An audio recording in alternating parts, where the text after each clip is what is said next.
तुम्ही स्वतःवर शंका घेता का? आणि या शंका घेता घेता काय परिणाम होतो हे तुम्हाला माहीत आहे का? नाही माहीत ना? बरं. चला, तर आज आपण याबद्दलच बोलणार आहोत.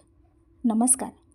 स्वागत आहे आपलं बी पॉझिटिव्ह लाईफ या यूट्यूब चॅनलवर, जिथे आपण सकारात्मक गोष्टी आणि पॉझिटिव्ह माइंडसेट याबद्दल बोलतो.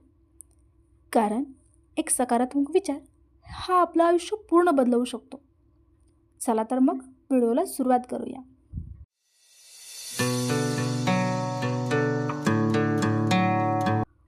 Self doubt effect. एक मुलगी होती, प्रिया, जी खूप सिंपल होती, पण खूप स्वप्न असलेली. प्रियाला बोलायला खूप आवडायचं. तिला वाटायचं, एक दिवस मी स्टेजवर उभी राहीन, लोक माझं ऐकतील. एकदा तिला स्कूलमध्ये स्टेजवर जाऊन बोलण्याचा चान्स मिळाला. ती खूप एक्सायटेड होती. तिने भाषणाची सगळी पूर्वतयारी केली.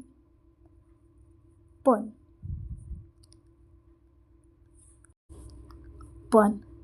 स्टेजवर जाण्याआधी तिच्या मनात एक आवाज आला. जर मी चुकली तर? जर कोणी मला हसलं तर? मला जमेल की नाही? आणि गेस करा बरं, काय झालं असेल? ती त्या दिवशी स्टेजवर गेलीच नाही.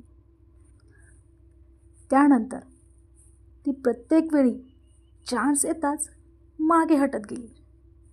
कारण नेहमीसारखंच, मनात येणाऱ्या हजारो शंका, आणि त्या शंकांमुळे ती कधी स्टेजवर गेलीच नाही.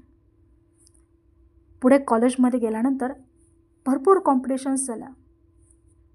तिथे पण जायची संधी मिळाली, पण तरीही तिच्या मनातल्या शंकांनी तिला स्टेजवर जाऊ दिलं नाही. जॉबमध्ये चांगली रमली. जॉबमध्ये प्रेझेंटेशन चान्स जेव्हा आला, तेव्हाही तसंच, मनात येणाऱ्या शंका आणि त्यामुळे ती मागे झालेली. हळूहळू ती स्वतःलाच कन्व्हिन्स करू लागली, मला स्टेजवर जायचंच नाही. पण खरं काय होतं? तिला जायचं होतं, पण ती तिच्या मनात असणाऱ्या शंकांसोबत घाबरत होती. काही वर्षानंतर प्रिया एका इव्हेंटमध्ये बसली होती. स्टेजवर एक स्पीकर बोलत होता आणि खाली बसलेले जे प्रेक्षक आहेत, ते प्रेक्षक टाळ्या वाजवत होते. आणि त्या क्षणी तिच्या डोळ्यात पाणी आलं. कारण तिच्या मनात एकच विचार चालू होता, ही जागा माझी पण असू शकली असती, जर मी तेव्हा प्रयत्न केला असता. त्या दिवशी तिला समजलं, मनातल्या येणाऱ्या शंका, ज्याला आपण सेल्फ डाऊट म्हणतो, या सेल्फ डाऊटने तिचं काहीच तोडलं नव्हतं, पण तिचं खूप काही थांबवलं होतं. तिची प्रोग्रेस, तिची ग्रोथ.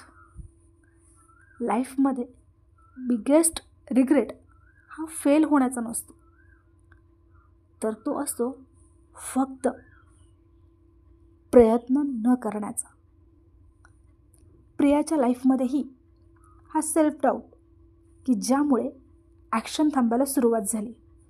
हळूहळू कॉन्फिडन्स, म्हणजे आपल्यात असलेला आत्मविश्वास कमी होत गेला. त्यामुळे ओव्हर थिंकिंग प्रमाणापेक्षा जास्त वाढली, आणि याचा परिणाम हा योग्य डिसिजन न घेणं यावर झाला. आणि स्वतःची तुलना करणं सुरू झालं.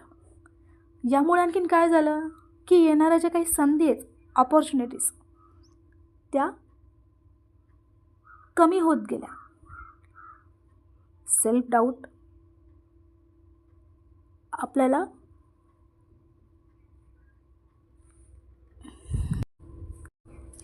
सेल्फ डाऊट म्हणजे इनविजिबल चेन आहे, जी तुला बांधून ठेवते, पण ही चेन तुम्ही तोडू शकता.